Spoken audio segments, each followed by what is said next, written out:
पर्यावरण एवं सतत विकास। पर्यावरण से अभिप्राय है। पर्यावरण से अभिप्राय भूमि, जल, वायु, पौधे, पशुओं की प्राकृतिक दुनिया जो इनके चारों ओर अस्तित्व में है, उन पूर्ण दशाओं का योग जो वस्तु को एक समय बिंदु पर घेरे हुए होती है, भौतिक, जैविकीय, सांस्कृतिक तत्वों की अंतःक्रियात्मक व्यवस्था जो अंतर संबंधित होती है, इन सभी को पर्यावरण कहा जाता है। पर्यावरण पर पाए जाने वाले भूमि, जल, वायु, पेड़ पौधे, जीव जंतु का समूह जो चारों ओर है, जो हमारे चारों ओर है, सामूहिक रूप में पर्यावरण कहलाता है। पर्यावरण के ये अजैविक और जैविक संगठन आपस में अंतःक्रिया भी करते हैं। यह संपूर्ण प्रक्रिया एक तंत्र के रूप में संचालित होती है जिसे पारिस्थितिक तंत्र के रूप में परिभाषित किया जाता है। पर्यावरण संरक्षण अधिनियम 1986 के अनुसार पर्यावरण किसी जीव के चारों तरफ घिरे भौतिक और जैविक दशाओं तथा उनके साथ अंतःक्रिया को सम्मिलित करता है। पर्यावरण किससे बनता है?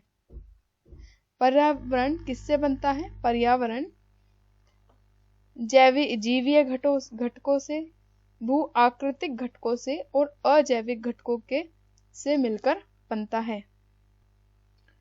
पर्यावरण एक अविभाज्य समष्टि है तथा जैविक और अजैविक तत्वों वाले पारस्परिक क्रियाशील तंत्रों से इसकी संरचना होती है। इसमें जैविक, अजैविक यानी भौतिक और भू आकृतिक घटक शामिल होते हैं। सामान्यतः पर्यावरण को किस प्रकार से वर्गीकृत किया जा सकता है? निम्नलिखित में से कौन सा एक वर्गीकरण का अंश नहीं है? परिचालन पर्यावरण, भौतिक पर्यावरण, सांस्कृतिक पर्यावरण, जैविक पर्यावरण। तो परिचालन पर्यावरण इसका वर्गीकरण का भाग नहीं है। सामान्यतः पर्यावरण को भौतिकीय पर्यावरण यानी फिजिकल एनवायरनमेंट, सांस्कृतिक पर्यावरण कल्चरल एनवायरनमेंट एवं जैविकीय पर्यावरण यानी बायोलॉजिकल एनवायरनमेंट में वर्गीकृत किया जाता है। भौतिक पर्यावरण के अंतर्गत भू आकृतियां, जलाशय, जलवायु, मृदा, चट्टानें आदि आते हैं। सांस्कृतिक पर्यावरण के अंतर्गत मानव निर्मित गतिविधियां तथा आर्थिक, सामाजिक और राजनीतिक स्थितियां शामिल होती हैं, जबकि जैविक पर्यावरण के अंतर्गत जंतु यानी मानव सहित सूक्ष्म जीव शामिल होते हैं। धारणीय विकास या सतत विकास।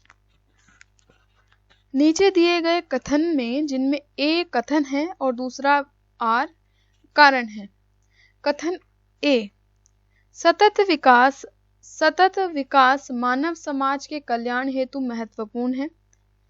कारण यानी आर, सतत विकास से अभिप्राय ऐसे विकास से है जो भावी पीढ़ियों की जरूरतें पूरी करने की योग्यता को प्रभावित किए बिना वर्तमान समय की आवश्यकता पूरी करे। इसमें ये भी सही है और ऑप्शन बी भी सही है, यानी ये कथन सही है और ये इसका कारण देता है, तो इसका ऑप्शन ए आंसर होगा। ये यूपीपीएससी प्री के 2019 का क्वेश्चन है। World commission on environment and development WCED के द्वारा वर्ष 1987 में प्रकाशित अवर कॉमन फ्यूचर जिसे ब्रिटलैंड रिपोर्ट के नाम से भी जाना जाता है के अनुसार सतत विकास से अभिप्राय एक ऐसे विकास से है जो कि भावी पीढ़ियों की जरूरतों को पूरा करने की योग्यता को प्रभावित किए बिना वर्तमान समय की आवश्यकताओं को पूरा करे। इसके तात्पर्य है कि मानव समाज का सतत भविष्य तभी सुनिश्चित हो सकता है जबकि आर्थिक गतिविधियां और मानव कल्याण के समर्थन के हेतु आवश्यक जैव, भौतिक और सामाजिक परिस्थितियां पीढ़ी दर पीढ़ी पोषित और सुदृढ़ की जा सके। इस प्रकार प्रश्नगत कथन एवं कारण दोनों सही हैं और कारण कथन की सही व्याख्या करता है। वर्ष 1987 में संयुक्त राष्ट्र में पर्यावरण से संबंधित एक प्रतिवेदन की प्रस्तुति के उपरांत धारणीय विकास यानी सस्टेनेबल डेवलपमेंट पर चर्चा आरंभ हुई। इसका प्रतिवेदन यानी टैगलाइन क्या थी? Our common future, our common future. निम्नलिखित घटनाओं को कालानुक्रमिक क्रम में व्यवस्थित कीजिए तथा नीचे दिए गए कूट से सही उत्तर चुनिए। रियो पृथ्वी शिखर सम्मेलन, ब्रिटलैंड आयोग रिपोर्ट का प्रकाशन, मॉन्ट्रियल प्रोटोकॉल का प्रवर्तन और the limit to growth report का प्रकाशन। तो इसमें सबसे पहले ऑप्शन फोर्थ हुआ, उसके बाद ब्रिटलैंड आयोग की रिपोर्ट आई, उसके बाद मॉन्ट्रियल प्रोटोकॉल हुआ और फिर रियो सम्मेलन हुआ 1992 में। तो द लिमिट टू ग्रोथ की रिपोर्ट 1972 में आई। द लिमिट टू ग्रोथ की जो रिपोर्ट है वो 1972 में आई। पृथ्वी शिखर सम्मेलन जो कि रियो में हुआ था ब्राजील में, वो 1992 में हुआ, जून 1992 में हुआ। ब्रिटलैंड आयोग की रिपोर्ट 1987 में आई, अप्रैल 1987 में, और मॉन्ट्रियल प्रोटोकॉल 1989 जनवरी 1989 में आया।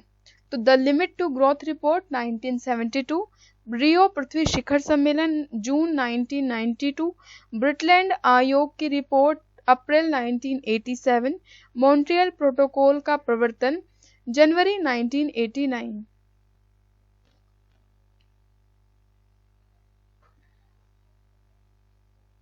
निम्नलिखित घटनाओं को कालानुक्रमिक क्रम में व्यवस्थित कीजिए तथा नीचे दिए गए कूट को सही उत्तर कीजिए। इनके काल के हिसाब से इनको अरेंज करना है।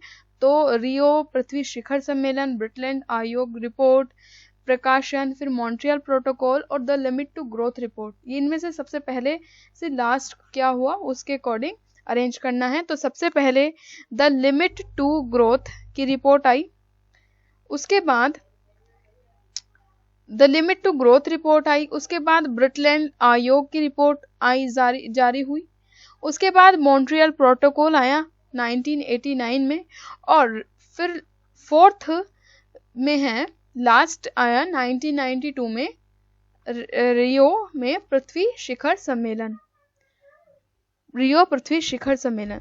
तो द लिमिट टू ग्रोथ की रिपोर्ट 1972, रियो पृथ्वी शिखर सम्मेलन जून 1992, ब्रिटलैंड आयोग की रिपोर्ट अप्रैल 1987 और मॉन्ट्रियल प्रोटोकॉल का प्रवर्तन जनवरी 1989।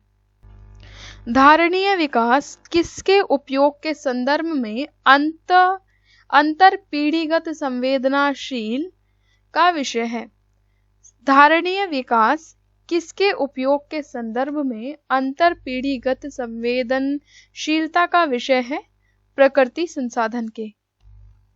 धारणीय विकास की वह अवधारणा है जिसके तहत वर्तमान की आवश्यकताओं के साथ साथ भविष्य की आवश्यकताओं को भी ध्यान में रखा जाता है। धारणीय विकास प्राकृतिक संसाधनों के उपयोग के संदर्भ में अंतर पीढ़ीगत संवेदनशीलता का विषय है।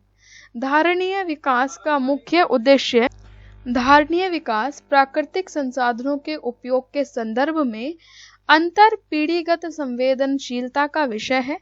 धारणीय विकास का मुख्य उद्देश्य पृथ्वी के प्राकृतिक संसाधनों का न्याय संगत उपयोग, संरक्षण और उचित प्रबंधन करना है। सतत विकास के लिए आवश्यक है। सतत विकास के लिए क्या आवश्यक है? जैविक विविधता का संरक्षण हो, प्रदूषण का निरोध और नियंत्रण हो और निर्धनता को घटाना, ये सभी सतत विकास के लिए आवश्यक है। सतत विकास के लिए जैविक विविधता का संरक्षण, प्रदूषण का निरोध, नियंत्रण निर्धनता घटाना आदि सभी आवश्यक है। आर्थिक विकास और पर्यावरण सुरक्षा के मध्य एक वांछित संतुलन बनाए रखना ही टिकाऊ विकास या सतत विकास है। वर्तमान राजनीतिक परिदृश्य में यह एक भूमंडलीय दृष्टिकोण बन चुका है। टिकाऊ विकास की जो अनिवार्य शर्तें हैं वे सूचनाओं की उपलब्धता पर आधारित होती हैं।